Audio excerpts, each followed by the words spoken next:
Yes, hello everyone. In this tutorial, I am going to discuss year test 13, paper 1. So let's start with question number 1. In question number 1, you have to find the derivative at y is equal to 1 और आपको function दिया हुआ है y raised to the power x is equal to e raised to the power x minus y. ठीक है, तो question number 1 में हमें गिवन है y raise to the power x is equal to e raise to the power x minus y and we have to find the derivative at y is equal to 1. अब ये derivative find करने के लिए देखा यहाँ पे variable raise to the power variable है. Derivative कैसे फाइंड आउट करेंगे? फर्स्ट या तो हम इसे लिख सकते हैं e raise to the power x into log y is equal to e raised to the power x minus y. Now bases are same, तो पावर एक्सपोनेंट की इक्वेट कर देंगे और वहां से डेरिवेटिव आ जाएगा. This is one way. या फिर variable raise to the power variable जैसी क्वांटिटी दिखी तो वेरिएबल सबसे पहले नीचे लेके आएंगे with the help of log. तो taking log on both side तब भी हम वहां पे कर सकते हैं x into log y is equal to x minus y into log A. So that is second way. All right. चलिए question number 2. The solution set of sin 5 theta sin 7 theta is equal to sin 2 theta into sin tan theta. तो दोनों तरफ product वाली quantities दिख रही हैं तो हमें प्रोडक्ट टू सम वाली आइडेंटिटी पता है, तो प्रोडक्ट टू सम वाली आइडेंटिटी लगाएंगे. sin theta is equal to sin alpha या फिर cos theta is equal to cos alpha जैसी क्वांटिटी बनेगी, वहां से हम सॉल्यूशन इजीली लिख सकते हैं. All right. And question number 3 में भी इसे हमने करना है सिंप्लीफाई. इस पूरी टर्म को एक बार लिख भी दें. tan inverse of sin x whole upon 1 plus cos x plus cos inverse of 4 cos cube x minus 3 cos x. ठीक है, अब इसे सिंप्लीफाई करना है और x पे हमें बाउंड्स भी दिए हुए हैं कि x लाइज बिटवीन 0 एंड π/3. अब इसे सिंप्लीफाई करने के लिए सबसे पहले यहाँ tan इनवर्स दिखा तो अंदर हम tan वाली क्वांटिटी चाहेंगे. अब ये क्वांटिटी तो हमने बहुत बार सिंप्लीफाई की हुई है भाई, हाफ एंगल में चेंज करके इसको 1 प्लस cos x दिखा, इसको चेंज कर देंगे 2 cos square x/2 and sin x को भी इन terms of half angle 2 sin x/2 into cos x/2. ठीक है, तो वहां से ये टर्म सिंप्लीफाई हो जाएगी. अब सेकेंड टर्म देखी भाई, बाहर cos इनवर्स अंदर 4 cos cube x minus 3 cos x है. ये तो cos 3x की आइडेंटिटी लिखी हुई है तो इसको डायरेक्टली cos 3x लिख देंगे. वहां से प्रोसीड करेंगे and you will get your answer. All right. Next question number 4. In question number 4 it is given let a and b are such that the function f of x, ये हमें दिया हुआ है, पीस वाइज डिफाइंड फंक्शन है, is continuous at x is equal to 1 and x is equal to 3, then the value of a minus b. अब a minus b की value पता चल जाएगी once मुझे a और b पता चल जाए. अब a और b पता करने के लिए मुझे गिवन क्या कंडीशन है कि फंक्शन हमारा x is equal to 1 and x is equal to 3 पर कॉन्टिन्यूस है. तो हम इस कंडीशन का यूज करते हैं. सबसे पहले तो at x is equal to 1, क्योंकि 1 पर डेफिनेशन चेंज हो रही है पहले. तो कॉन्टिन्यूस है at x is equal to 1, मतलब right hand limit at x is equal to 1, left hand limit at x is equal to 1 and value at 1, तीनों इक्वल है. वहां से हमारे पास a और b में एक कंडीशन आ जाएगी. सिमिलरली जब हम x इज इक्वल टू 3 पे फंक्शन कॉन्टिन्यूस है, इस कंडीशन का यूज करेंगे, a और b में एक दूसरी कंडीशन आ जाएगी. 2 लीनियर इक्वेशन है, उसे हम बहुत बार सॉल्व कर चुके हैं. ठीक है. नेक्स्ट क्वेश्चन नंबर 5 में द डोमेन ऑफ, लिख दें एक बार से, हमें बताना है domain of sine inverse 3x minus 7 plus cos inverse of 2x minus 6. अब इस फंक्शन की डोमेन बतानी है हमें. डोमेन मतलब x की ऐसी वैल्यूज जिसके लिए ये फंक्शन डिफाइन हो. ठीक है, मतलब जिसके लिए फर्स्ट टर्म भी डिफाइन हो एंड सेकेंड टर्म भी डिफाइन हो. अब फर्स्ट वाली टर्म देख लेते हैं सबसे पहले. Sign inverse of 3x minus 7 composite function है, x के ऊपर लग रहा है 3x minus 7, linear polynomial function है. वो कब लग सकता है? When x is all real, मतलब x minus infinity to infinity में. एंड अब इसके ऊपर लग रहा है साइन इनवर्स, वो कब लग सकता है? जब आर्ग्यूमेंट साइन इनवर्स की प्रिंसिपल वैल्यू ब्रांच में होगा, मतलब 3x माइनस 7 लाई करेगा -1 एंड 1 के बीच में। अभी काम कंप्लीट नहीं हुआ, ये वाली टर्म भी डिफाइन होनी चाहिए। तो ये कब डिफाइन होगी? अगेन कंपोजिट फंक्शन है, x के ऊपर लग रहा है 2x माइनस 6, पॉलिनोमियल है, हर एक x के लिए वैलिड होना चाहिए। वो कंडीशन हमने यहाँ पे लिख ली है, एक बार दोबारा नहीं लिखेंगे। एंड 2x माइनस 6 के ऊपर अप्लाई हो रहा है कॉज इनवर्स, वो कब हो सकता है? जब 2x माइनस 6 लाई करेगा -1 और 1 के बीच में। अब हमने कंडीशन लिख दी है, यहां से हम x की वैल्यू निकाल लेंगे, मतलब डोमेन आ जाएगी हमारे पास। ठीक है, next question number 6। In question number 6 it is given sin inverse 3/5 and cosecant inverse √50 are two angles of a triangle. Then the measure of third angle in radians is. भाई देखो, triangle के दो angles पता है, तीसरा angle बताना है। ये तो हम छोटी क्लासेस से कितनी बार कर रहे हैं। क्या होगा तीसरा एंगल?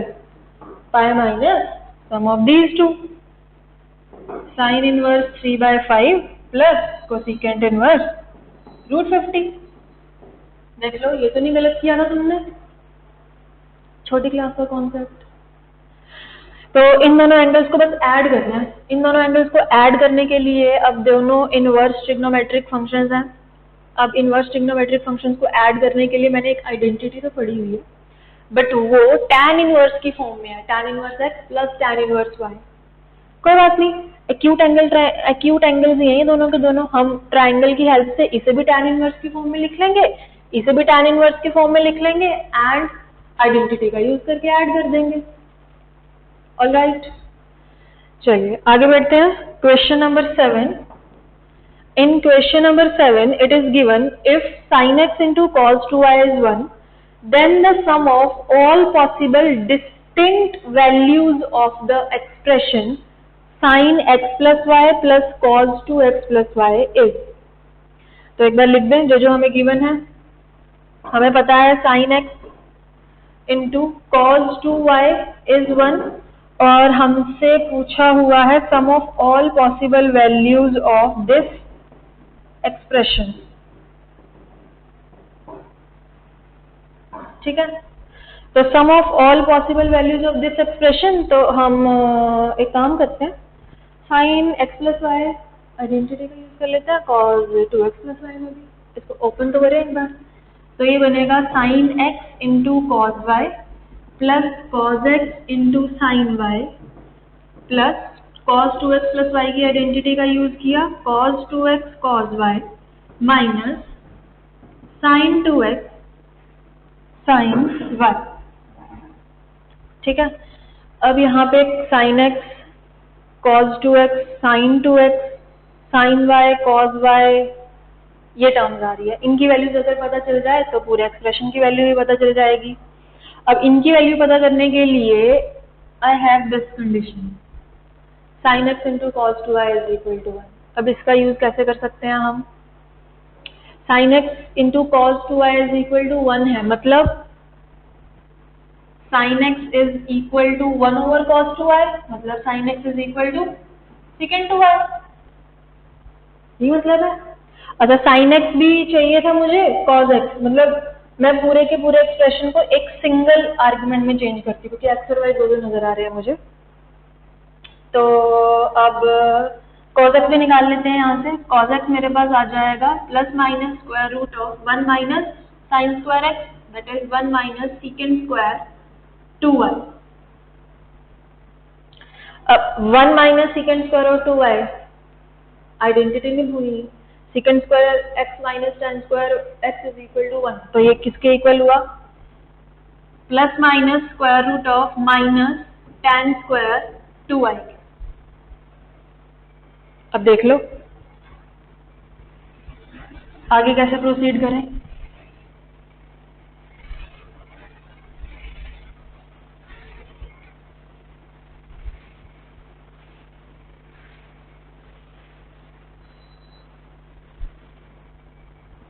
हाँ जी, स्क्वायर रूट के अंदर आ रही है tan square 2y, square squared quantity जो कि हमें पता ग्रेटर देन इक्वल टू 0 होगी, हमेशा स्क्वायर्ड क्वांटिटी होती है ये।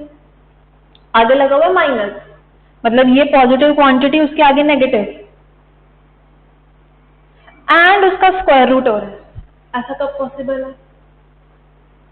जब ये स्क्वायर्ड क्वांटिटी 0 हो तभी पॉसिबल होगा ऐसा। तो मतलब tan to y इज 0। यहां से मुझे ये पता चला। ऑलराइट, अब tan to y अगर 0 है तो मतलब sin to y is 0। sin to y is 0 and और मुझे क्या पता चला? cos x is 0। चलो भाई, ये दो चीजें तो मुझे पता चली, ठीक है। अब इसका थोड़ा यूज करके देखें, एक्सप्रेशन थोड़ा सिंप्लीफाई होता है। sin to y is 0 and cos x is 0। cos x अगर 0 है तो ये वाली टर्म, ये तो 0 ही होगी। और अगर cos x अगर 0 है और sin to y 0 है तो ये sin 2x नजर आ रहा है। sin 2x is 2 sin x into cos x। cos x 0 मतलब sin 2x इज 0। तो ये वाली क्वांटिटी भी हमारी 0 बन चुकी है। तो सिर्फ अब हमारे एक्सप्रेशन जो बचा है वो बचा है ये। इसको इरेज भी कर देते हैं हम साथ साथ, इसकी वैल्यू हमें पता चलती जा रही है। इसको आगे लिख दे यहाँ पे, cos 2x into cos y। इसको यहाँ से कर देते हैं इरेज।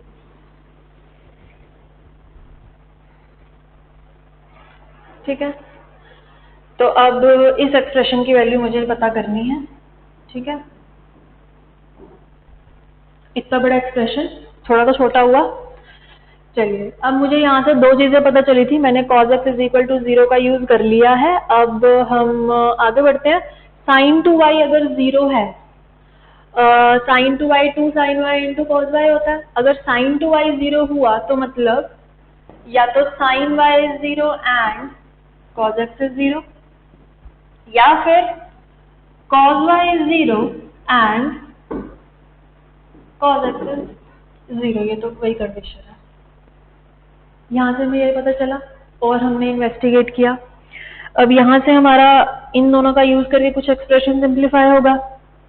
भाई sin y अगर 0 है एंड cos x इज 0, यहाँ पे cos y 0, cos y 0, ये तो cos y 0 आ गया, cos y 0, और यहाँ से ये भी cos y है यहाँ पे। तो मतलब इस कंडीशन के अंडर तो इस पूरे के पूरे एक्सप्रेशन की वैल्यू ही पता चल गई हमको, दैट इज 0। तो एक बार लिख भी देते हैं, sin x इंटू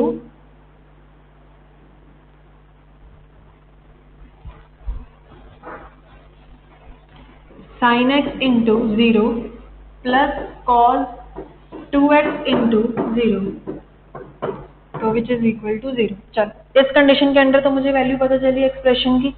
अब इस कंडीशन के अंदर वर्किंग करते हैं। sin y 0 है एंड cos x इज 0। अगर sin y 0 हुआ तो यहां से मैं क्या कह सकती हूँ? अगर मेरा sin y 0 है मतलब cos y या तो 1 होगा, ठीक है, और and cos y is 1 and sin x is 1। यहां से ही बोल सकते हैं हम। ऑफ कोर्स एक और केस बन सकता है, ये तो अभी मैंने एक कंडीशन लिखी है, ठीक है ना। या फिर हम कह सकते हैं cos y अगर 1 होगा एंड sin x इज -1, ये भी केस पॉसिबल है।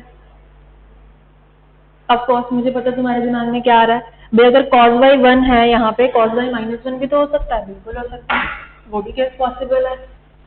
एक बार उसे भी लिख लेते हैं।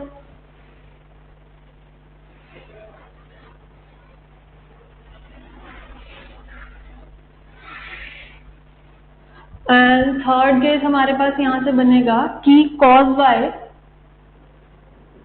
-1 हो गया एंड sin x, अभी इसको 1 रख दे, और फोर्थ केस में रख देंगे कि cos y -1 है एंड sin x इज -1, ठीक है। अब देख लो इन चारों केसेस के अलावा और कोई केस पॉसिबल तो नहीं होगा, नहीं बस ये चार ही होंगे, इनके अंडर वर्किंग करते हैं। चलिए now cos y1 sin x1, cos y1 sin x1, ठीक है यहाँ पे रखते हैं। तो एक बार एक्सप्रेशन लिख ले, sin x into cos y plus cos 2x into cos y. तो sin x है 1 इंटू कॉस वाई है 1 प्लस cos 2x। अब मुझे sin x पता है तो यहाँ से मैं cos 2x लिख सकती हूँ, ठीक है। 1 माइनस 2 साइन स्क्वायर x, तो ये हो जाएगा -1 और cos y 1 है तो 1 माइनस 1, यहाँ से भी एक्सप्रेशन की वैल्यू 0 आ गई है। गुड, ठीक है। And cos y is 1 and sin x is -1, इस कंडीशन के अंदर निकालते हैं value sin x into cos y plus cos 2x into cos y. अब cos y तो 1 ही है, इसको हम रख देते हैं यहाँ पे 1 और यहाँ रख देते हैं 1, ठीक है। तो sin x है -1 एंड cos 2x निकालना है। cos 2x again 1 minus 2 sine square x, तो 1 माइनस 2 साइन स्क्वायर x बन जाएगा -1 अगेन, तो -1 माइनस 2, यहाँ से एक्सप्रेशन की वैल्यू आई है -2। तो आगे देख लेते हैं, ठीक है। cos y इज -1, एक्सप्रेशन लिखे एक बार से, sin x into cos y plus cos 2x into cos y, ठीक है। तो अब है sin x 1 cos y -1, cos 2x हो जाएगा यहाँ से हमारा again 1 minus 2 sine square x -1 और cos y है -1, तो 1 -1 प्लस 1 ये हो गया 0, ठीक है। फोर्थ वाले केस में निकालते हैं sin x into cos y plus cos 2x into cos y। तो यहाँ से sin x है -1, cos y है -1, cos 2x वो वैल्यू हम निकाल चुके हैं 1 -1 और cos y है -1, तो यहाँ से वैल्यू आई है -2, ठीक है। तो एक क्वेश्चन मैंने आई थिंक कंडीशन इरेज कर दिया, उसको मैं लिख दूं दोबारा क्योंकि वो कंडीशन भी तो सेटिस्फाई होनी चाहिए। sin x into cos 2y is equal to 1, ये कंडीशन थी, मैंने रब कर दी थी गलती से। चलिए देखें जरा चारों केसेस पॉसिबल भी है या नहीं। हमने वैल्यूज तो निकाल दी, एक ये वाला केस भी 0 वैल्यू निकाल दिया। तो अब cos y 1 sin x 1, sin x अगर 1 है cos 2y, यहाँ से हम निकाल सकते हैं cos y अगर 1 होगा मेरा 2 cos square x -1, ठीक है। तो वो 1 आ गया, तो 1 इंटू 1 1, मतलब ये कंडीशन पहले केस में तो सेटिस्फाई हो रही है। सेकंड केस चलते हैं, अगर cos y 1 है sin x -1 है, sin x -1 cos 2y क्या निकला था हमारा 1, -1 इंटू 1, क्या वो 1 के इक्वल होगा? बिल्कुल भी नहीं। तो मतलब सेकंड केस हमारा पॉसिबल नहीं है, ठीक है। चलो आगे बढ़े, थर्ड केस देखें, cos y -1 sin x 1, sin x 1 है cos 2y, cos y से निकल आएगा अगेन 1, तो 1 इंटू 1 1, वो तो पॉसिबल है। तो मतलब ये केस पॉसिबल है, फर्स्ट वाला केस पॉसिबल है। फोर्थ वाले में बढ़ते हैं आगे कि cos y -1 है, अगर cos y -1 होगा तो cos 2y तो 1 ही आएगा, and sin x -1, sin x -1 -1 into 1 again 1 के इक्वल तो नहीं हो सकता, तो मतलब फोर्थ वाला केस भी पॉसिबल नहीं है। एंड यू कैन चेक कि cos y is equal to 0 and cos x is equal to 0, ये केस यहाँ से पॉसिबल है। अब ये आप खुद चेक कर सकते हो जैसे अभी हमने चेक किया। तो हर बार जितने भी केसेस हमने देखे, एक ये वाला केस देखा, एक ये देखा, एक ये देखा, हमारे एक्सप्रेशन की वैल्यू आई है 0, एक्सप्रेशन की वैल्यू पता चल रही है। नाउ यू कैन आंसर जो कि हमारे क्वेश्चन में पूछा हुआ है। ऑलराइट, चलिए इम्पोर्टेंट वन देख लो अच्छे से।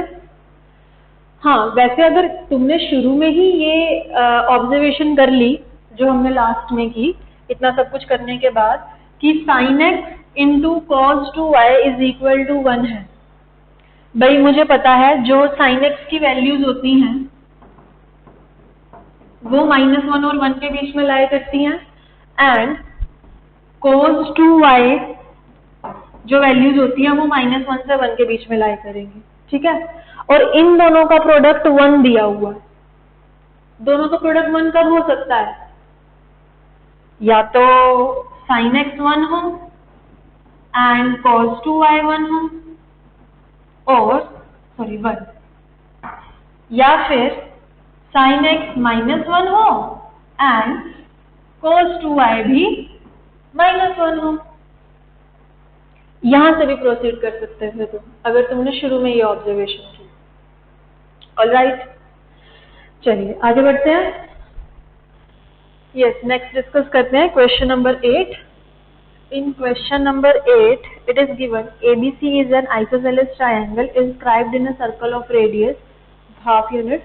If AB is equal to AC and H is the altitude from A to BC, then limit H is approaching to 0, P cube upon A equal, where P is the parameter of triangle ABC and A is area of triangle ABC. ठीक है, अब हम सबसे पहले तो इस question को थोड़ा सा समझ लेते हैं by using rough sketch। ठीक है, तो उन्होंने कहा है कि ABC is an isosceles triangle inscribed in a circle। तो एक सर्कल सबसे पहले ड्रॉ कर लेते हैं। ठीक है, थोड़ा सही कर दे।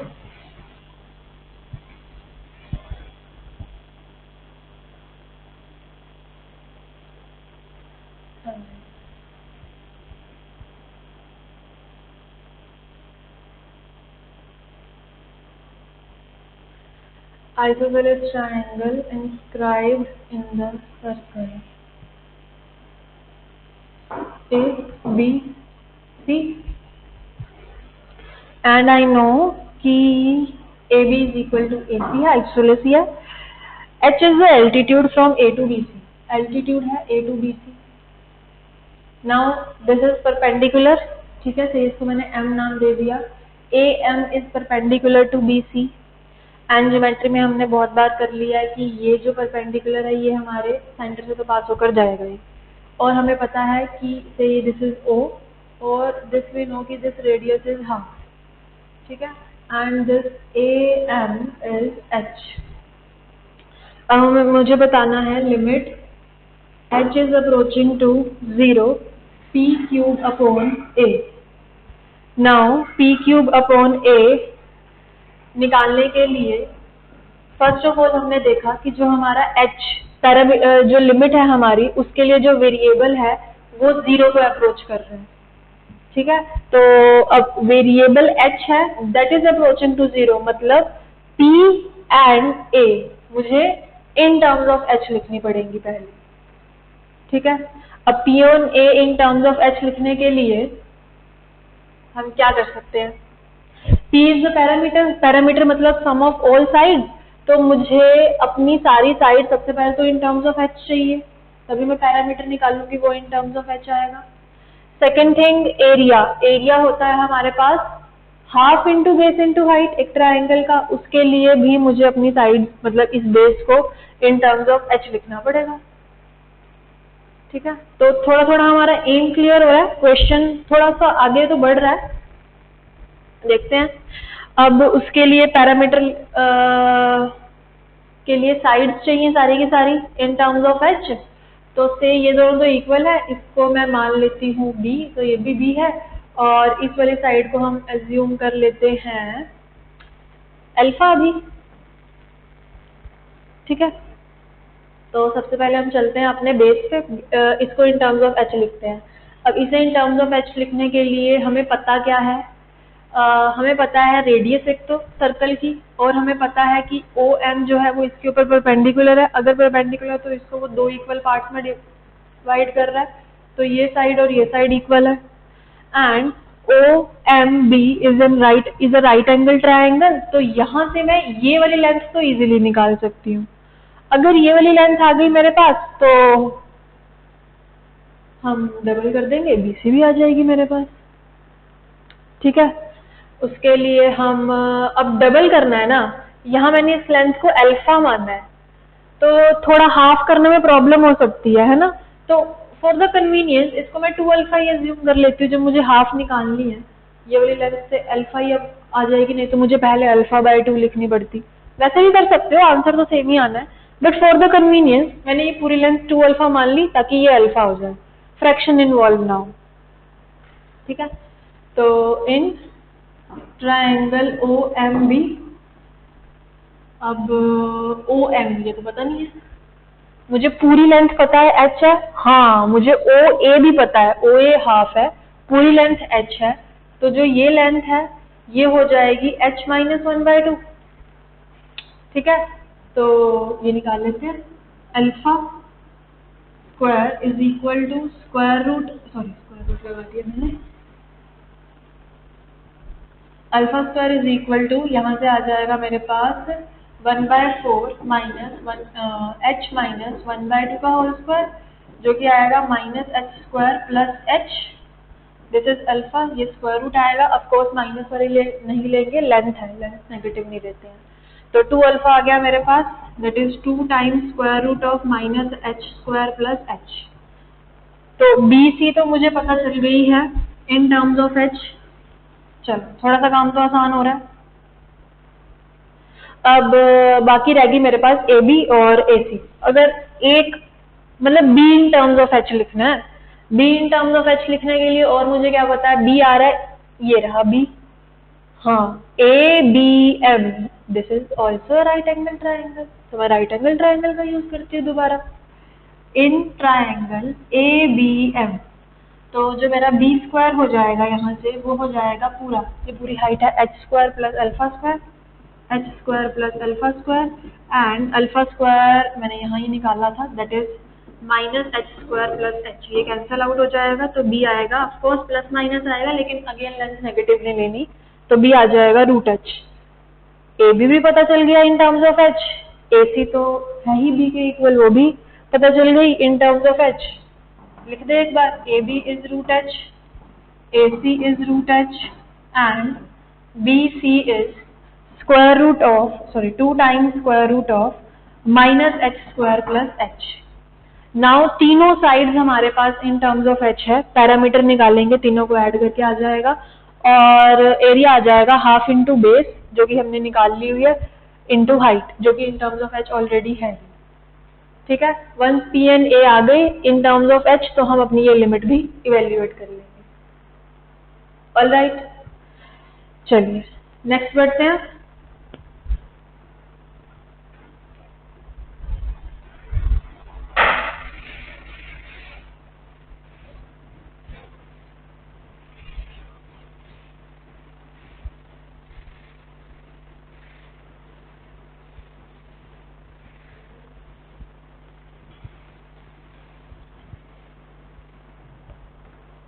Next question number 9। In question number 9 वो कह रहे हैं कि the number of solutions of the equation cos inverse 1 plus x square upon 2x plus cos inverse x by 2 is equal to 5 pi by 3। इस इक्वेशन के कितने solutions हैं ये पता करने के लिए हम इक्वेशन सॉल्व कर लेते हैं। उसके लिए मुझे x के ऊपर cos इनवर्स नजर आ रहा है, तो हम taking cos on both side भी कर सकते हैं, एंड ऑफ कोर्स यहाँ स्टैंडर्ड एंगल है तो मैं एक टर्म की साइड को शिफ्ट करके भी इस इक्वेशन को सॉल्व कर सकती हूँ। दिस इज वन वे। और इक्वेशन सॉल्विंग के हमने कौन से मेथड पढ़े थे, डोमेन की हेल्प से, रेंज की हेल्प से। तो रेंज तो यहाँ से नहीं पता चलेगी, मतलब थोड़ा नहीं रहेगा क्योंकि 5 पाई बाय 3 है इधर, तो हम डोमेन की हेल्प से ट्राई कर लेते हैं। इसकी डोमेन निकाल लेते हैं हम पहले, देखे तो सही डोमेन में पॉइंट्स है भी कितने। तो डोमेन निकालने के लिए इसकी, तो अगेन वही वैल्यू ऑफ एक्स, इसके लिए ये LHS डिफाइन हो, मतलब फर्स्ट टर्म डिफाइन हो, सेकेंड टर्म डिफाइन हो। फर्स्ट टर्म डिफाइन कब होगी, सबसे पहले तो अगेन ये कंपोजिट फंक्शन है, एक्स के ऊपर ये वाला फंक्शन लग रहा है, ठीक है, वो ऑल एक्स लग सकता है, ऑफकोर्स वो नॉन जीरो हो, एक्स जीरो नहीं होना चाहिए, तो minus infinity to infinity x not equal to 0 and अब इसके ऊपर लग रहा है कॉज इनवर्स, वो लगेगा when 1 plus x square upon 2x will lie between -1 and 1 and अब यहाँ पे भी अगेन ये हमारे पास आ गया कंपोजिट फंक्शन, x के ऊपर x/2 लगेगा, वो लगेगा when x is all real, वो कंडीशन हमने ऑलरेडी लिख दी है। इसके ऊपर लग रहा है कॉज इनवर्स, वो लग सकता है when x/2 will lie between -1 and 1। तो सबसे पहले तो इसको ही सॉल्व करना इजी है, x यहाँ से लाई करेगा -2 और 2 के बीच में। अब इसको सॉल्व कर लेते हैं हम। अब ये वाली क्वांटिटी जो है -1 और 1 के बीच में है। 1 में तो ये है कि पहले तुम इस इनइक्वालिटी को सॉल्व कर लो एक तरफ और फिर इस वाली को सॉल्व कर लो और फिर उनका इंटरसेक्शन ले लो, या फिर better way this quantity lie between -1 and 1, मतलब mod of 1 plus x square upon 2x will is less than equal to 1, ऐसे भी कर सकते हैं।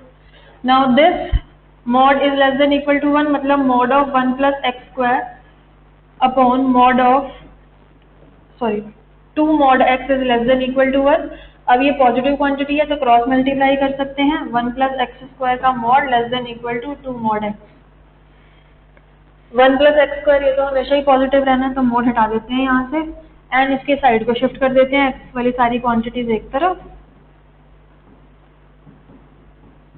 नाउ मॉड इन्वॉल्व हो रहा है, अगेन मॉड पे तुम कंडीशंस लगा सकते हो यहाँ पे कि when x greater than 0 and when x less than 0 less than equal to 0। But ऐसा क्यों करना, 2 मॉड एक्स नजर आ रहा है प्लस 1 नजर आ रहा है, एक्स स्क्वायर नजर आ रहा है, इसको मैं लिख नहीं सकती मॉड एक्स का होल स्क्वायर। और जरा ध्यान से देखो, mod x square minus 2 mod x plus 1, this is mod x minus 1 का whole square which is less than equal to 1, less than और इक्वल टू 1। लेस देन तो हो ही नहीं सकता कभी, तो मतलब इसको इक्वल टू 0 ही होना पड़ेगा, मतलब mod x minus 1 is equal to 0। तो यहाँ से x की दो वैल्यूज ही आएंगी प्लस माइनस 1, और यहाँ से x आ रहा है -2 to 2, तो डोमेन में तो दो ही पॉइंट आए, x is equal to 1 and x is equal to -1। लो जी, इसके डोमेन में ही 2 पॉइंट्स है, फायदा होगा ना डोमेन निकालने का। ठीक है, तो 1 बाय 1 पुट करके चेक कर लेंगे कि कौन सी x की वैल्यूज के लिए left hand side right hand side के इक्वल आ रही है। ओके, चलिए आगे बढ़े।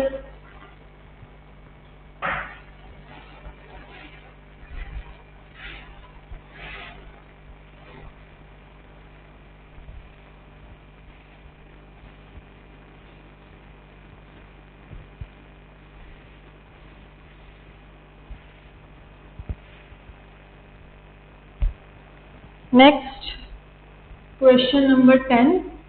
इन क्वेश्चन नंबर 10 हमें दिया हुआ है दो फंक्शन एफ ऑफ एक्स और g of x, then which of the following is true. F of x और जी ऑफ एक्स की कॉन्टिन्यूटी की बात कर रहे हैं at x is equal to 0। तो एक एक बार हम कॉन्टिन्यूटी चेक कर लेते हैं 1 बाय 1। सबसे पहले एफ ऑफ एक्स की continuity at x is equal to 0 check कर ले। फंक्शन है हमारे पास sine x into e raise to the power -1 over mod x minus 1 over x. ठीक है, when x not equal to 0 and 0 when x is equal to 0। तो at x is equal to 0 पे हमें इसकी continuity की बात करनी है। ठीक है,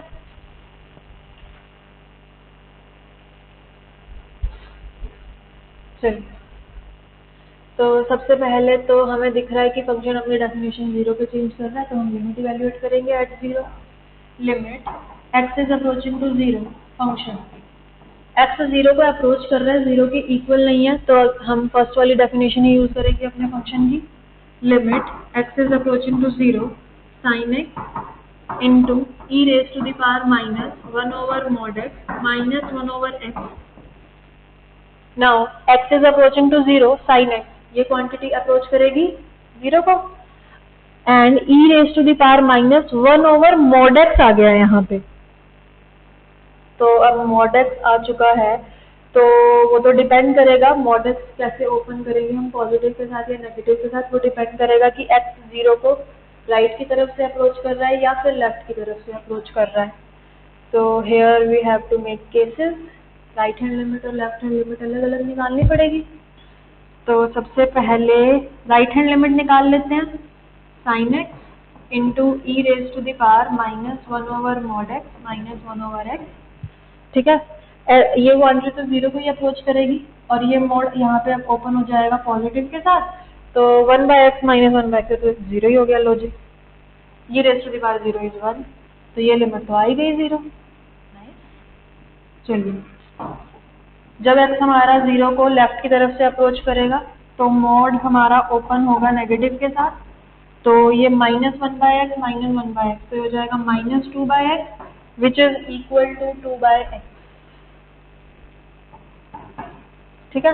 अब x 0 को लेफ्ट की तरफ से अप्रोच करेगा तो साइन x तो 0 को ही अप्रोच करेगा, एंड ये क्वांटिटी देख लेते हैं, x 0 को लेफ्ट की तरफ से अप्रोच कर रहा है तो 1/x अप्रोच करेगा -∞ को, and e raise to the power अगर 2/x की बात करें वो अप्रोच करेगा 0 को,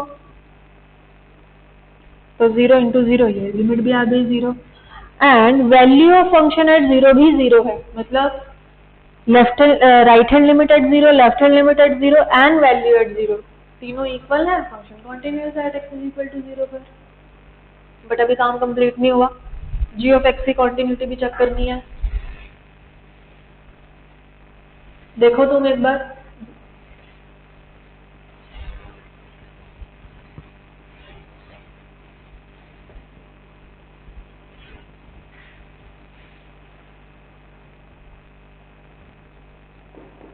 g ऑफ x हमें गिवन है zint x into sine inverse of x। अब इसकी continuity at x is equal to 0 ही चेक करनी है,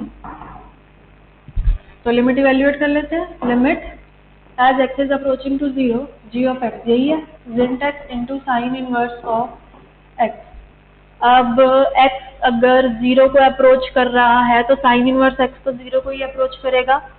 प्रॉब्लम आ रही है zint x में, क्योंकि zint x piecewise defined function होता है, एंड अगर x 0 को राइट की तरफ से अप्रोच करेगा तो zint की डेफिनेशन हम कुछ और लगाएंगे 0 से 1 के लिए, और x अगर 0 को लेफ्ट की तरफ से अप्रोच करेगा तो zint की डेफिनेशन कुछ और लगेगी, -1 से 0 के लिए लगेगी। तो right hand left hand limit again अलग अलग निकालते हैं, x is approaching to 0 from the right hand side, अब zint x है 0 से जस्ट बड़ा, 0 को राइट की तरफ से अप्रोच कर रहा ना, तो मतलब x 0 और 1 के बीच में है, तो zint होगा 0 और साइन इनवर्स x, तो x ये तो 0 ही क्वांटिटी बन गई है, ठीक है। Limit x is approaching 0 from the left hand side, again x 0 -1 और 0 के बीच में है तो zint ने ओपन होना है -1 into sine inverse of x, as x is approaching 0 from the left hand side sine inverse x 0, तो ये भी 0 आ गया, एंड वैल्यू जी है ये है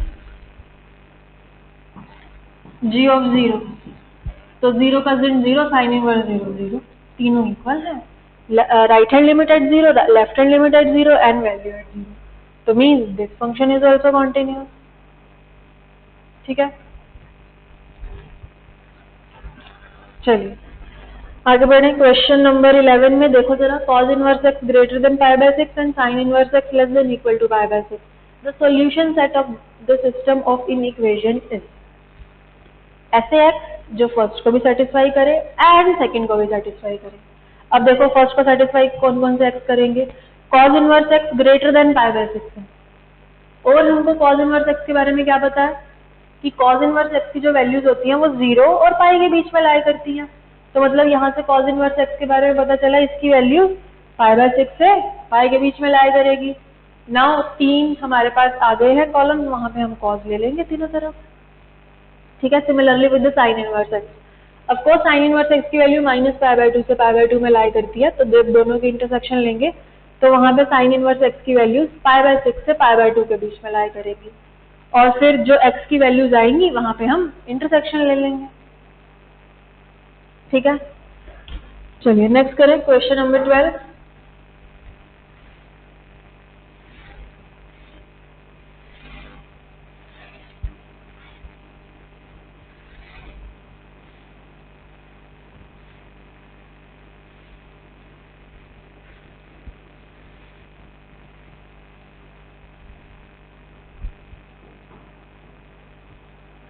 हाँ जी, the number of solutions of 2 mod cos x is equal to mod 1 minus sin x lie between 0 and 5 pi by 2.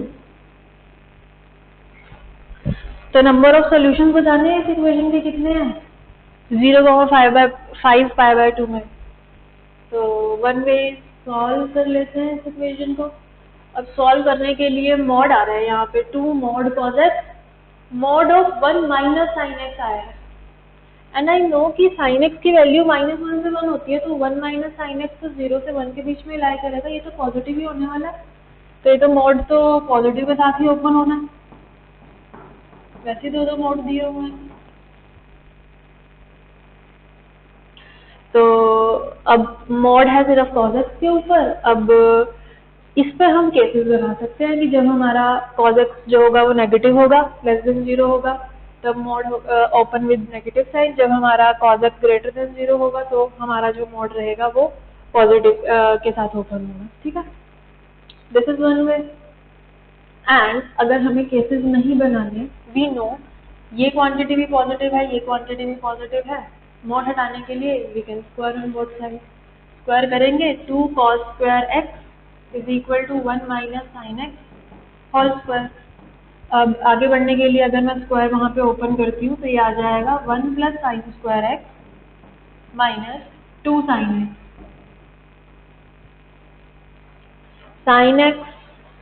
Sign square x नजर आ रहा है, इधर कॉस स्क्वायर एक्स नजर आ रहा है, उधर 2 साइन एक्स है। साइन एक्स में क्वाड्रेटिक बना लेते हैं, इसको लिख देते हैं 1 minus sine square x. Side shift की तो ये बन जाएगा 3 sine square x minus 2 sine x minus 2 that is -1 is equal to 0। ये तो हम सॉल्व कर सकते हैं इजीली। ठीक है, एंड जो वैल्यूज आएंगी उसके लिए मुझे पुट एंड चेक करने की भी जरूरत नहीं पड़ेगी कि हमने स्क्वायरिंग करी। कि पुट एंड चेक क्यों नहीं करना, क्योंकि ये साइड भी पॉजिटिव है, ये साइड भी पॉजिटिव है, वो देख ही लिया था 0 से 1 के बीच में लाई करती है। ठीक है, तो पॉजिटिव क्वांटिटीज का स्क्वायर कर रहे हैं, पुट एंड चेक करने की भी जरूरत नहीं है। एंड एक और वे, थर्ड वे, ठीक है, बेटर। क्वेश्चन पढ़ो जरा। क्वेश्चन में हमें क्या दिया हुआ था? द नंबर ऑफ सॉल्यूशंस पूछे हुए हैं सिर्फ। कितने सॉल्यूशंस होंगे इसका पता हम इजीली ग्राफ से कर सकते हैं। और ये देखना एलिमेंट्री फंक्शन है, 1 minus sine x. Sine x का ग्राफ बनाना आता है, उसका नेगेटिव करना आता है, रिफ्लेक्शन लेनी आती है, उसमें 1 ऐड करके उस ग्राफ को ऊपर शिफ्ट करना आता है हमें 1 यूनिट, उसका ग्राफ बन जाएगा। मॉड कॉस एक्स का ग्राफ बनाना आता है, उसे 2 से मल्टीप्लाई करके वैल्यूज 2 से मल्टीप्लाई करनी आती है हमें। तो देख लेंगे इसका ग्राफ और इसका ग्राफ 0,5 पाई बाय 2 में कितनी जगह पर कट कर रहे हैं, पता चल जाएगा कितने सॉल्यूशंस हैं। ये भी करने की जरूरत नहीं है। ठीक है, देख लो, ऐसा सोचा था तुमने? चलिए नेक्स्ट करते हैं, क्वेश्चन नंबर 13।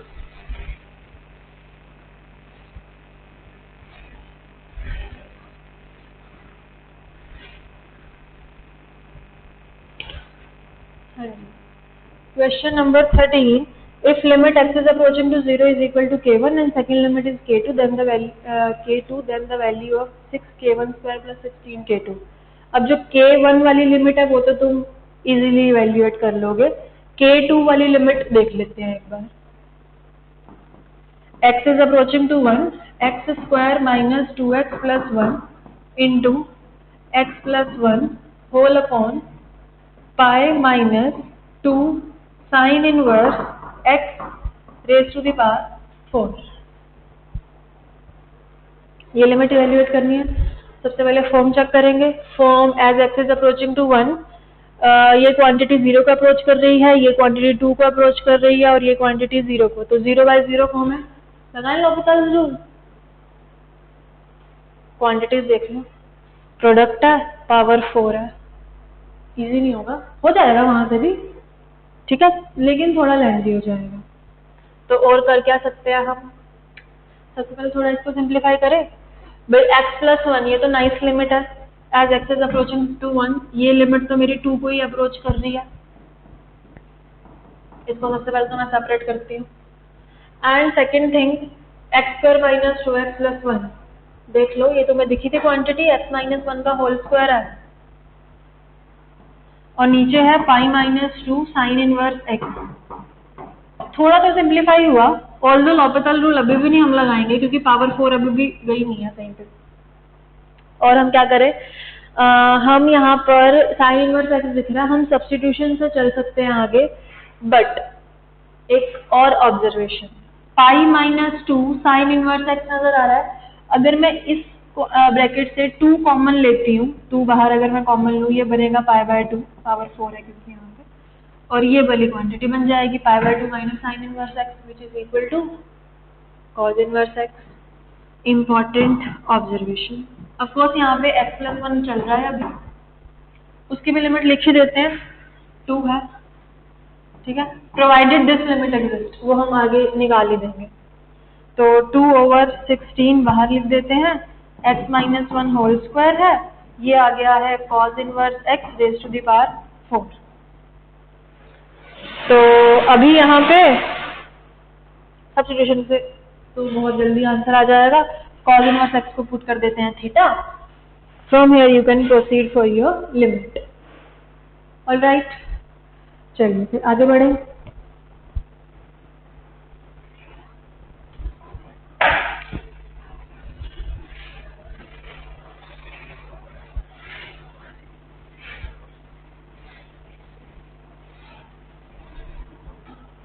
हाँ जी, नेक्स्ट है question number 14। In question number 14 आपको ये सम इवेल्युएट करना है, cot inverse 9k square plus 3k minus 1 whole upon 3। अब ऐसे ऐसे सम हमने क्लास में बहुत बार कर लिए हुए हैं, ऑफकोर्स टेलीस्कोपिक सम की हेल्प से करेंगे हम इसे, बट फर्स्ट इसे मैं लिखूंगी tan inverse of one quantity. उसके लिए मैं इसका रेसिप्रोकल कर सकती हूँ क्योंकि k 1 to 20 है, पॉजिटिव है ये, तो ये बन जाएगा tan inverse of 3/9k square plus 3k minus 1। Now हम इसको tan inverse of one quantity minus tan inverse of second quantity लिखेंगे, तो k 1 to 20 as it is, तो ये बन जाएगा tan इनवर्स। सबसे पहले सोच लेते हैं कि लिखना कैसे है, दो क्वांटिटीज का प्रोडक्ट और उन्हीं सेम का डिफरेंस ऊपर क्रिएट करना है। तो सबसे पहले मुझे 9k स्क्वायर चाहिए, तो 3k तो लिखूंगी मैं सबसे पहले। k वाली टर्म नहीं चाहिए लेकिन कांस्टेंट चाहिए, और कांस्टेंट है 3, तो पहला तो ट्राई यही बनता है प्लस 3 0, लेकिन उससे डिनोमिनेटर वाली क्वांटिटी नहीं बनेगी। और 3 बन सकता है अगर मैं यहाँ पे 4 लिखूं और यहाँ पे लिख दूं 1, लेकिन उससे भी नहीं बनने वाली। 5 और 2 से भी, ये तो बड़े नंबर होते जा रहे हैं, 6 से भी नहीं बन रही। 3 और कैसे कैसे बन सकता है, अच्छा अगर मैं यहाँ पर 2 लिखूं, बाहर माइनस है, तो यहाँ -1 लिख के देखते हैं, तो 9k स्क्वायर बन जाएगा यहाँ पे -2k, और यहाँ से बन सकता है, हाँ बिल्कुल यहाँ से बन जाएगा क्योंकि -2 बनेगा और -2 + 1 -1 ये भी बन जाएगा, 3k - 1 बन गया। तो k = 1 to 20 tan inverse of, यहाँ पे आ जाएगा 3k + 2 minus tan inverse of 3k - 1। तो अब यहाँ से हम टेलीस्कोपिक सम इजीली लिख सकते हैं, यहाँ से आप आगे प्रोसीड कर सकते हो। ऑलराइट, चलिए next question number 15।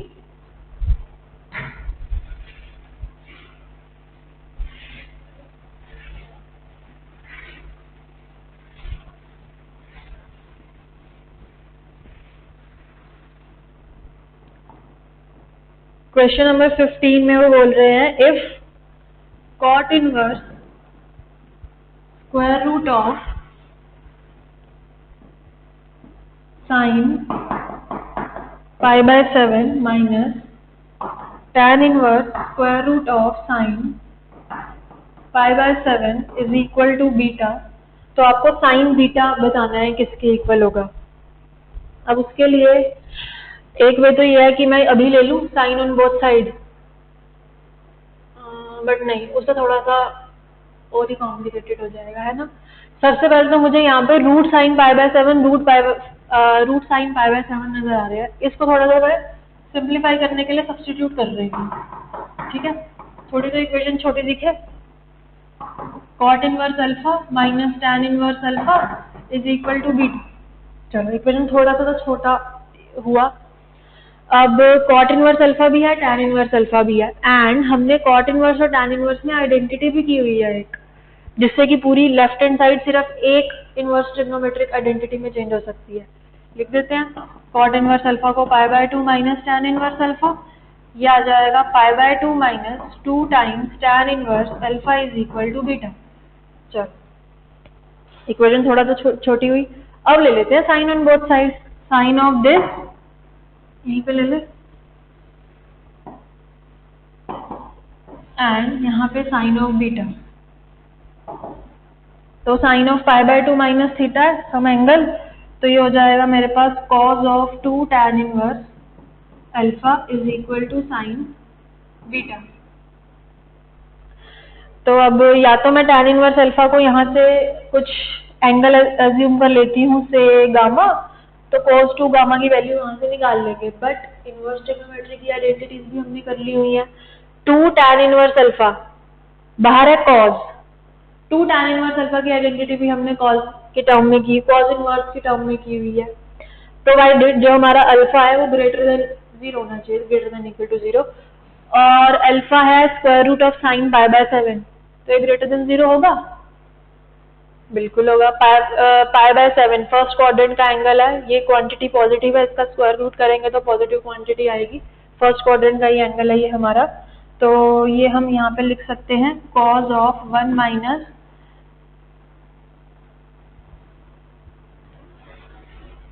cos inverse of 1 minus alpha square upon 1 plus alpha square is equal to sine beta. And now यहाँ से आगे तो सिंप्लीफाई हो ही जाएगा। अब देखते हैं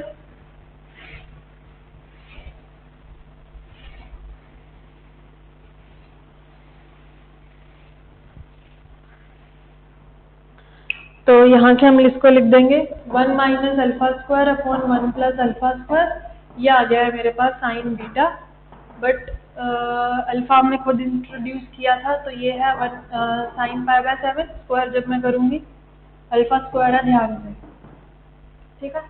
तो ये आ गया साइन बीटा, लेकिन जब मैंने ऑप्शन चेक किए उसमें मुझे कॉट और टैन की टर्म्स में है, और एंगल जो है दो ऑप्शन में पाई बाय 14 भी दिया हुआ है, पाई बाय 14 इसका हाफ है ना, तो एक काम करते हैं हाफ एंगल वाली प्रॉपर्टी लगा देते हैं। 1 minus 2 sign pi by 14 into cos pi by 14, और यहाँ पे भी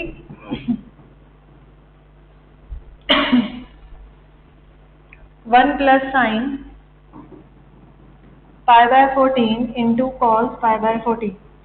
अब इससे कुछ फायदा होगा, 2 साइन ए कॉस बी, सॉरी 2ab जैसे क्वांटिटी बन गई है, और यहाँ 1 है,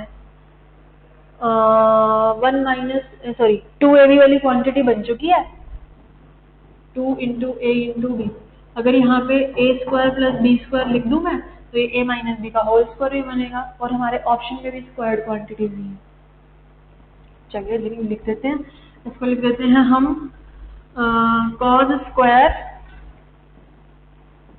पाई by 14 plus sine square pi by 14, और यहाँ माइनस, और इस 1 को भी लिख देते हैं cos square pi by 14 plus sine square pi by 14 which is equal to cos pi by 14 minus sine pi by 14 का square upon cos pi by 14 minus sorry plus sine pi by 14 का whole square. नीचे वाली quantity का भी square है, ऊपर वाली quantity का भी स्क्वायर, होल स्क्वायर लिख देते हैं, स्क्वायर तो बने, स्क्वायर आ गया है, एंगल भी कुछ कुछ सेम आ रहे हैं, बस आंसर कोट और टैन के टर्म में है, और इस क्वांटिटी को हम टैन के टर्म में बहुत बार चेंज कर चुके हैं, dividing numerator and denominator by tan, sorry cos pi by 14, ठीक है। So from here you can proceed for your answer. आगे बढ़ते हैं। क्वेश्चन है 16, एफ ऑफ एक्स गिवन है, जी ऑफ एक्स गिवन है, f dash x into g of x हमें निकालना है at x is equal to 1/2। अब एफ ऑफ एक्स जो दिया हुआ है वो tan inverse 2x upon 1 minus x square है। या तो हम चेन रूल लगा दें या फिर पहले हम इसको सिंप्लीफाई कर लें। भाई tan inverse 2x upon 1 minus x square inverse trigonometric identity है tan इनवर्स x की, प्रोवाइडेड x हमारा -1 to 1 होना चाहिए। बट ध्यान से डेरिवेटिव देखो तुम्हें कहाँ निकालना है। x इज इक्वल टू 1/2, तो तुम कौन सा इंटरवल एज्यूम करोगे? 0 to 1 कर लो, ठीक है ना। तो अब तुम उसको लिख सकते हो 2 tan inverse x and similarly जो g ऑफ x है tan inverse x minus 2 upon 1 plus 2x, जिन दो क्वांटिटीज का डिफरेंस ऊपर है उन्हीं दो क्वांटिटीज का प्रोडक्ट नीचे डिनोमिनेटर में 1 के साथ दिया हुआ है।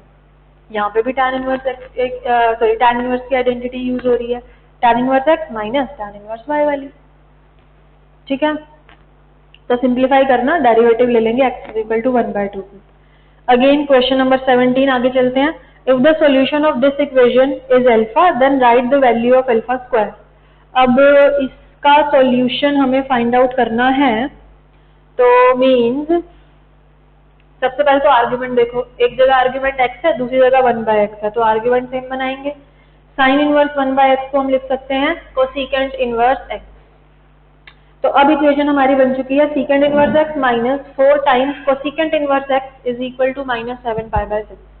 अब इसे सॉल्व करने के लिए या तो मुझे पूरी left hand side secant inverse की फॉर्म में चाहिए या फिर कोसिकेंट इनवर्स की, और हमने आइडेंटिटी भी पढ़ी हुई है secant inverse x plus cosecant inverse x is equal to π/2, उसका यूज करेंगे, वहां से यू कैन सॉल्व इट, ठीक है।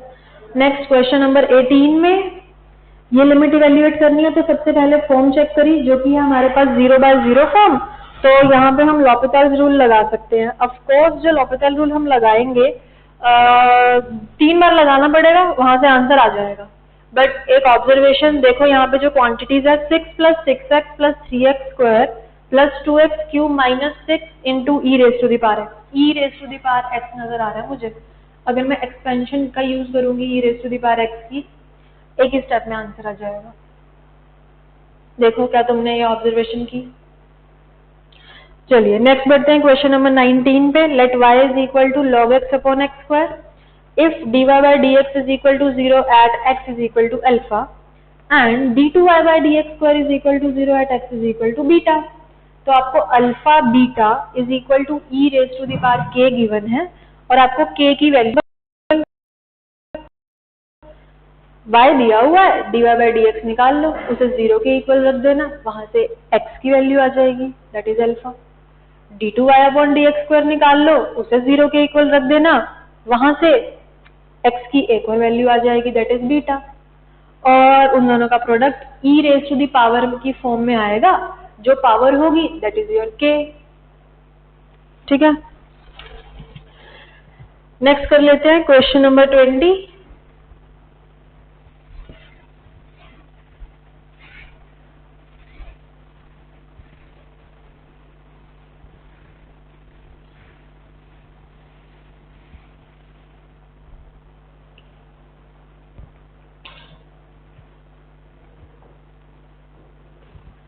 हाँ जी, 20th question. Let ordered pair a, b satisfies the equation tan inverse 1/y plus sine inverse x upon square root of x square plus 1 is equal to secant inverse √5 where a and b are positive integers. Write the maximum possible value of a plus b square. अब ये value निकालने के लिए सबसे पहले तो x और y मतलब पता होने चाहिए, और वो निकालने के लिए इस इक्वेशन को सॉल्व करना पड़ेगा। इस तरफ है दो ट्रिग्नोमेट्रिक आइडेंटिटीज का सम, और इधर है सीकेंट इनवर्स, ठीक है। दो इनवर्स ट्रिग्नोमेट्रिक आइडेंटिटीज दो ट्रिग्नोमेट्रिक फंक्शन को हम ऐड कर सकते हैं अगर दोनों tan इनवर्स की फॉर्म में हो। तो एक काम करते हैं, पहले सभी को tan इनवर्स की फॉर्म में लिख लेते हैं, क्वेश्चन इजी हो जाएगा, दोनों तरफ tan इनवर्स वाली क्वांटिटीज रहेंगी। तो ये तो ऑलरेडी tan इनवर्स की फॉर्म में है, प्लस इसे लिख लेते हैं tan इनवर्स ऑफ ये x है, ये root of x square plus 1 है हमारे पास, तो ये आ जाएगा tan inverse of x upon 1, क्योंकि पॉजिटिव क्वांटिटीज हैं, एक्यूट एंगल है तो हम ट्रायंगल की हेल्प ले सकते हैं। एंड सिमिलरली ये सेकेंड इनवर्स 5 ही है। हाँ, तो यहाँ से आ जाएगा मेरे पास tan इनवर्स, तो हमारे पास हाइपोटेन्यूज आ जाएगा 5 और एडजेसेंट साइड आ जाएगी मेरे पास 1, तो अपोजिट साइड आ गई है 2, तो tan इनवर्स 2 अपॉन 1। ठीक है, बट यहाँ पे आइडेंटिटी हम लगा नहीं सकते, क्योंकि tan inverse 1/y plus tan inverse x, ये वाली आइडेंटिटी में तब लगा सकते जब मुझे पता हो कि x y लेस देन 1 है, बट मुझे x और y के बारे में ये पता है कि ये पॉजिटिव इंटीजर्स है, तो इधर तो नहीं लग सकती आइडेंटिटी, उधर भी तो tan इनवर्स है, एक की साइड शिफ्ट कर देते हैं। tan inverse 1/y is equal to tan inverse 2 minus tan inverse x। ठीक है, यहाँ आइडेंटिटी लगा सकते हैं, tan inverse a minus tan inverse b, लिख दें एक बार से, which is equal to tan inverse of a minus b upon 1 plus ab, provided your a b is greater than -1, वो है 2 इंटू एक्स, 2 भी पॉजिटिव है, x भी पॉजिटिव है, पॉजिटिव क्वांटिटीज है, तो इधर कर देते हैं।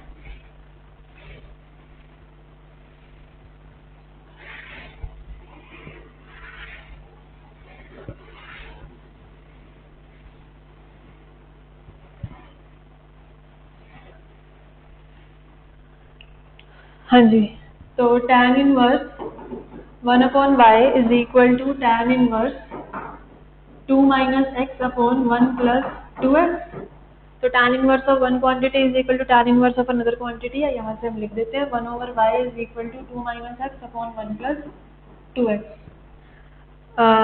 अगर y निकालना है तो मैं रेसिप्रोकेट भी कर सकती हूँ, 2x plus 1 upon 2 minus x.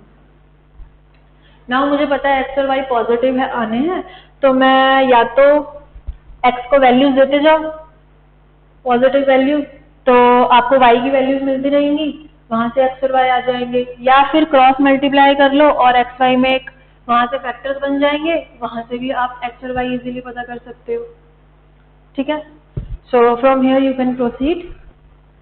Question number 21, वो पूछ रहे write the value of f of 2 for which this function is continuous at x is equal to 2।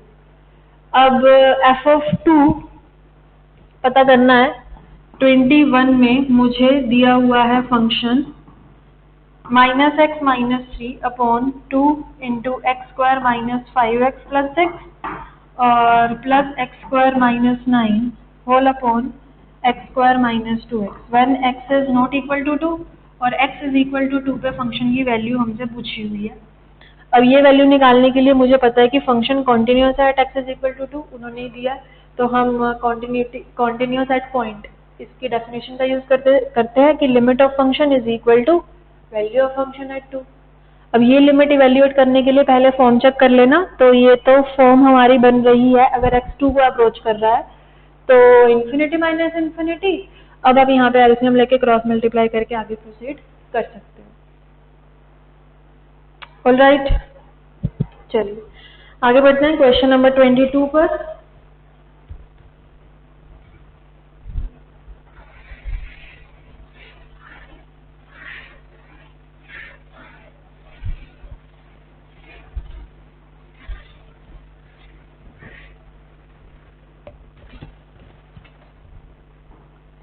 Question number 22, the set of real values of alpha for which 2 alpha into sin x plus 2 cos x is equal to 2 alpha minus 1 has a real solution in the interval closed interval a comma infinity, then write the value of 5 minus a।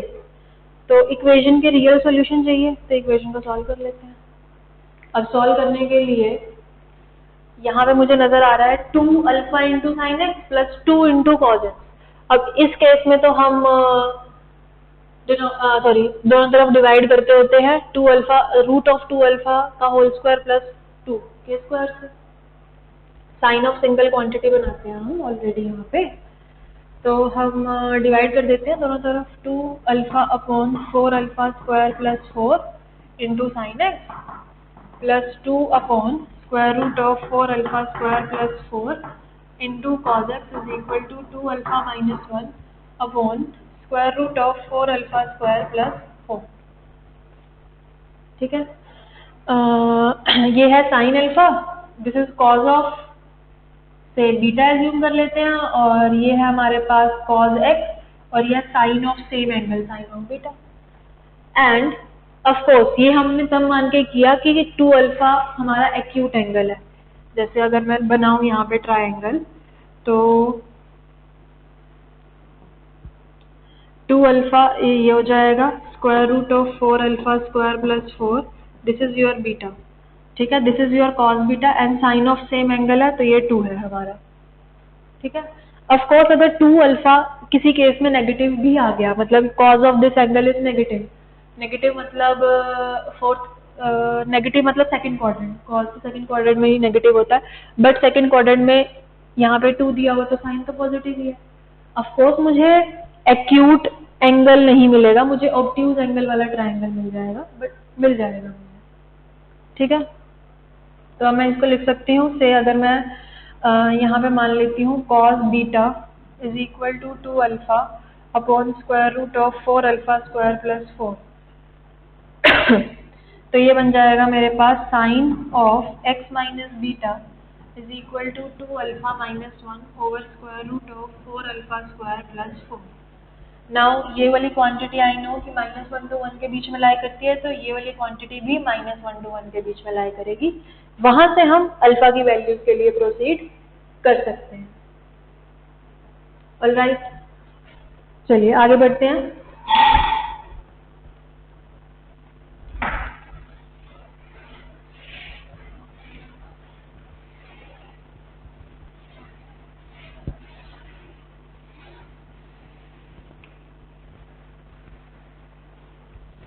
Question number 23. 23 में they are saying a triangle is inscribed in an equilateral triangle of side 2 units by joining the midpoints of the sides of first triangle. Then a new triangle is inscribed by joining the midpoints of sides of second triangle and so on for n times. If a n denotes the area of nth triangle, then write the value of this limit. अब ये limit evaluate करनी है तो मतलब सबसे पहले तो मुझे ए एन पता होना चाहिए। अब एरिया ऑफ इक्विलेटरल ट्रायंगल होता क्या है, √3/4 इंटू साइड स्क्वायर। तो बेसिकली मुझे nth ट्रायंगल की अगर साइड पता चल गई तो मेरा क्वेश्चन हो जाएगा। तो सबसे पहले सिचुएशन समझते हैं, nth ट्रायंगल की साइड भी निकल आएगी। इक्विलेटरल ट्रायंगल गिवन है, ठीक है, इसके मिड पॉइंट्स को जोड़ा हमने, इसके साइड 2 है, ठीक है, मिड पॉइंट को जोड़ा, एक ट्रायंगल बना। ओके, अब इस ट्रायंगल के अगेन मिड पॉइंट्स को जोड़ा, अगेन एक और ट्रायंगल बना, एंड इस ट्रायंगल के अगेन मिड पॉइंट्स को जोड़ के एक और ट्रायंगल बनाया, एंड सो ऑन, ये n टाइम्स चलता जा रहा है। और nth ट्रायंगल की मुझे सबसे पहले तो साइड पता चले, तब तो मैं एरिया निकालूं। अब उसके लिए सबसे पहले तो मुझे सबसे फर्स्ट वाले ट्रायंगल की साइड पता है 2, एंड आई नो कि जो सेकंड ट्रायंगल बना है वो पहले वाले ट्रायंगल के मिड पॉइंट्स को ज्वाइन करता हुआ बना है। इन दोनों साइड्स के मिड पॉइंट्स को ज्वाइन करती हुई line segment is parallel to third side and half of it, midpoint theorem, छोटे क्लासेस में की हुई है हमने। तो ये साइड तो पहले ट्रायंगल की साइड पता चल गई 2, सेकंड वाले ट्रायंगल की साइड भी पता चल गई 1। अब इस ट्रायंगल के मिड पॉइंट्स को जोड़ के तीसरा ट्रायंगल बना, again this side is parallel to this side and half of it. Third वाले ट्रायंगल की भी पता चल गई, एंड सिमिलरली अगले वाले ट्रायंगल की भी पता चल गई, and so on, and this one then GP. तो nth सर्कल की साइड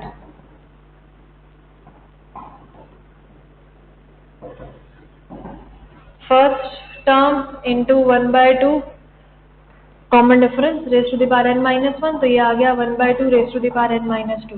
तो यहाँ से एरिया आ जाएगा मेरे पास √3/4 into a square.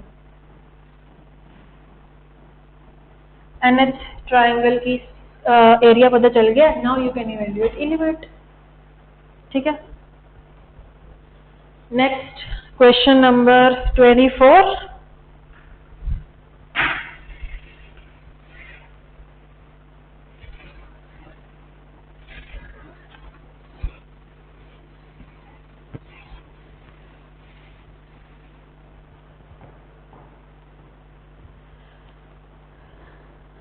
Now they are saying let x is equal to x1 be a point of discontinuity for the function f of x is equal to wind of cos inverse x. Write absolute value of the sum of all possible values of sin inverse x1. ठीक है, तो सबसे पहले तो function wind of cos inverse x है। We know wind function is piecewise defined function, तो सबसे पहले तो हम इसको रिडिफाइन करेंगे। ठीक है, अब wind of cos inverse x 0 होगा when, अब देख लो wind cos inverse x का है तो कंडीशन किस पे लिखेंगे, cos inverse x पे। When cos inverse x will lie between 0 and 1, 0 का इक्वालिटी ये होगा 1। When cos inverse x will lie between 1 and 2 and ये होगा 2। When cos inverse x will lie between 2 and 3 and so on and so forth। ठीक है, अब x पे condition चाहिए तो एक बार माइनस वाला भी लिख ले, पता चल जाएगा हमको। -1 होगा तो जब cos इनवर्स x -1 से 0 के बीच में आया करेगा। cos इनवर्स की प्रिंसिपल वैल्यू ब्रांच तो 0 से पाई होती है, तो माइनस वाले क्यों लिखे। ऑफ कोर्स इससे पहले वाले भी क्यों लिखेंगे, हम स्टार्ट ही 0 से करेंगे। एंड मुझे पता है कि cos इनवर्स x की वैल्यू 0 से पाई तक होती है, तो मैं सिर्फ 3 तो लिख ही लिया है, 3 से 3.14 मतलब पाई तक लिख लेती हूँ इसको, आगे भी क्यों लिखे हम। इतना सा फंक्शन हुआ बस हमारा। ठीक है, अब कंडीशन हमें x पे चाहिए, तो एक बार कंडीशन देख लो फर्स्ट वाली। cos inverse x is from 0 to 1, cos inverse है, x पे कंडीशन चाहिए, cos इनवर्स हटाना है तो cos 0, cos of cos inverse x cos 1। अब ये सोच लो साइन ऑफ इनइक्वालिटी सेम रहेगा या चेंज होगा, वो डिपेंड करेगा। 0 यहाँ जो cos इनवर्स x है ये वाली क्वांटिटी, इसका cos ले रहे हैं, वो 0 से 1 के बीच में है, 0 से 1 के बीच में है मतलब फर्स्ट क्वाड्रेंट में है।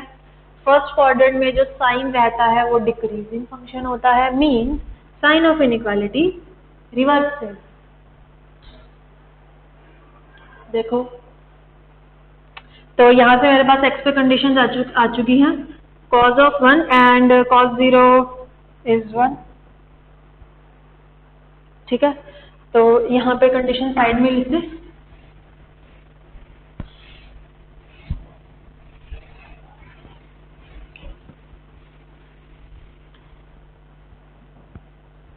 तो 0 व्हेन x जो है वो cos 1 और 1 के बीच में लाई करेगा। अब इक्वालिटी देखनी है तो 1 के ऊपर इक्वालिटी आएगी। ठीक है, 1 2 3, तो यहाँ से भी cos इनवर्स हटाने के लिए हम cos लेंगे, अगेन 1 to 2 में है तो दोबारा से रिवर्स होगा, तुम चेक कर सकते हो।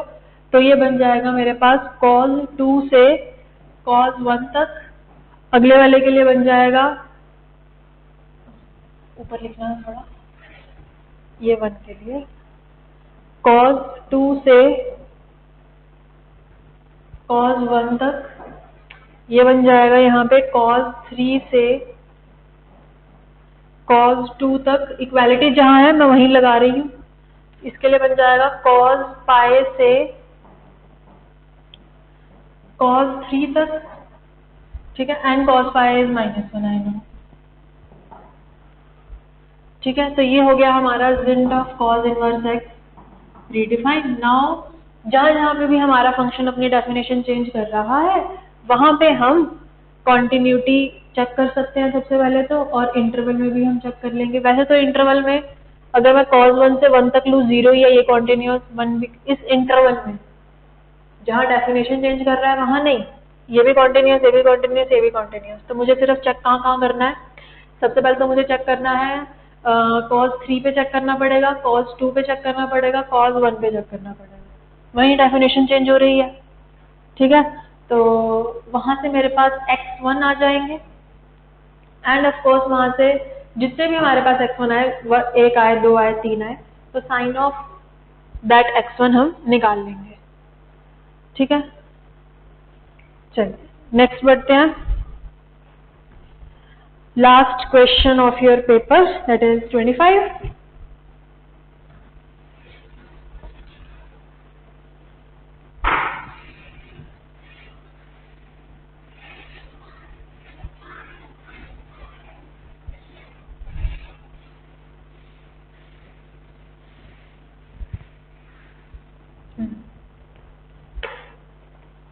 यहीं से स्टार्ट कर लें। 25 में हमें दिया हुआ है f of x comma y is equal to sine inverse of x into root of 1 minus y minus root y into square root में है 1 माइनस एक्स स्क्वायर, और मुझे g ऑफ x दिया हुआ है f of root x into comma x square. तो मुझे ये पूरा जो एक्सप्रेशन है इसकी वैल्यू निकालनी है, जिसमें g डैश पूछा गया है 1/2 पर। ठीक है, तो सबसे पहले f of x comma y को देख लें, क्योंकि वही वहां से ही मुझे ये वाली वैल्यू पता चलेगी। अब f of x comma y मुझे ये दिया हुआ है पूरा एक्सप्रेशन बुरा सा, तो हम सबसे पहले ऑफ कोर्स इसे ही सिंप्लीफाई करना चाहेंगे। सिंप्लीफाई करने के लिए बाहर साइन इनवर्स दिख रहा है, तो हम यहाँ पे साइन वाली क्वांटिटी चाहेंगे।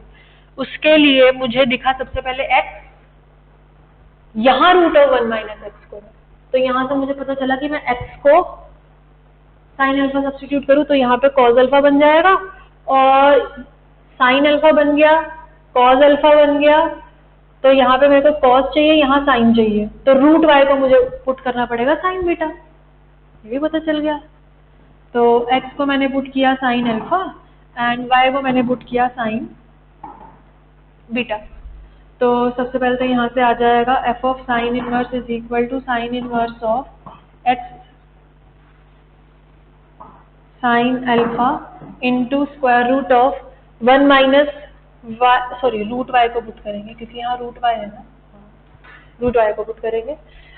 यहाँ पे है रूट वाई का स्क्वायर जो कि हो जाएगा 1 minus sine square beta which is equal to cos square beta, और यहाँ पे मॉड आ जाएगा, mod cos beta minus root y को मैंने सब्स्टिट्यूट ही सोच के किया था, ये तो साइन बीटा ही बनेगा, and root of 1 minus x square that is 1 minus sine square alpha cos square alpha that is mod cos alpha.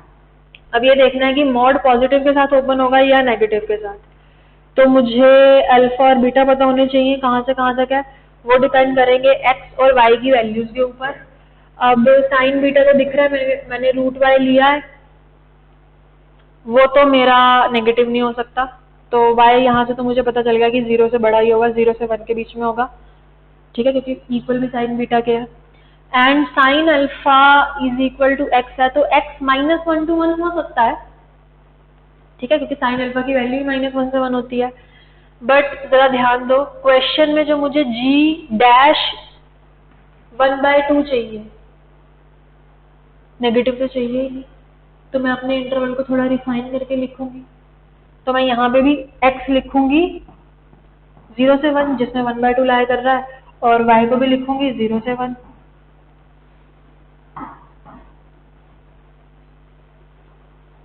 ठीक है, तो साइन अल्फा 0 से 1 में है, तो अल्फा लाई करेगा 0 से π/2 में, एंड बीटा भी लाई कर जाएगा 0 से π/2 में।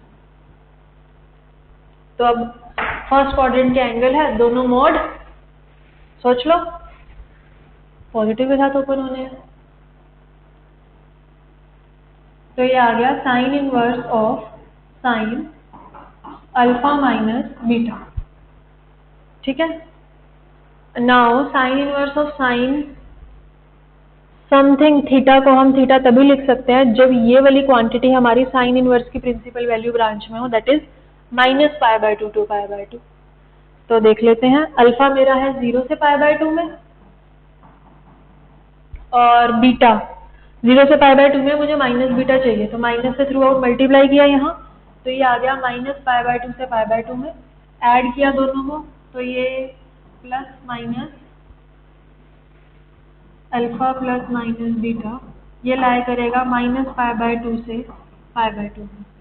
तो अल्फा माइनस बीटा के ऊपर भी मुझे बाउंड पता चल गया है।